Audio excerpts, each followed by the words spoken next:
Morgan Gibbs-White to Tottenham has now been cancelled off. In this video, I'm going to explain why it happened and who are the real winners/losers of this transfer being cancelled.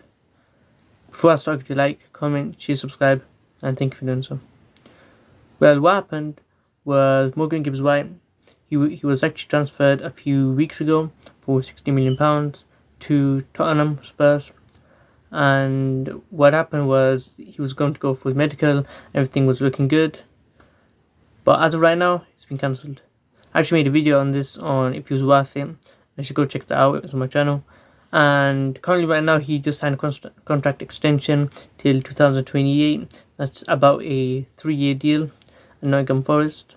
And basically what happened was, as soon as he signed for Tottenham, in the news it was like Nottingham Forest have appealed to the Premier League for illegal approach of the player, or approach that they didn't like of the player. And before I start talking about it, remember this was a release clause deal. It was for about £60 million for a release clause deal. And what happened was Tottenham, they paid for the release clause, and if you don't have release clause works, that means in Gibbs-White contract there's a release clause of about £60 million. And let's say any club that pays £60 million, they don't have to offer another transfer fee. Tottenham can't be like, no, you can't, we're not going to accept the £60 million. Release clause means that amount of money, if it's being offered, you can't reject it. That's basically what it is. And Tottenham, they paid £60 million. That was Gibbs-White Nottingham Forest release clause. They paid them and they basically started contracts with him. And basically we signed, he was set to have his medical, and as soon as he came out of that, probably it might have been off. I don't think anyone really believed it. I don't think anything was going to happen. But as of right now, it's been cancelled. So that's the main reason. So what basically happened, Nottingham Forest went to the Premier League. They told the Premier League, illegal approach. I don't like this. And basically, they got their player back. That's what happened. And let's talk about the real winners/losers here. I think the real winners are actually Spurs, to be honest. Because Gibbs-White, for £60 million, I feel like you could do a bit better for £60 million. Not a lot better, but a bit better. I know he's been one of the best creative midfielders in the Premier League, but I feel like you could do a bit better for £60 million. And I know he's a really great player, but I think you could do a bit better for £60 million. And the only downside for Tottenham is they're going to have to go sign a new player, go do new scouting, go find a new player, go on the shortlist again. That's probably the only downside. For Nottingham Forest, I feel like they kind of messed up here.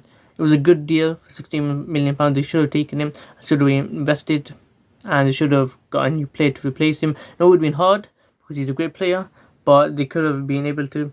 And I feel like they really should have tried to reinvest in a player. I feel like what really happened was Nottingham Forest, they think they can't get a better player for him, they can't swap him out, they won't have an exact copy of, basically they couldn't get a player who couldn't exactly replicate Morgan Gibbs-White and bring him in.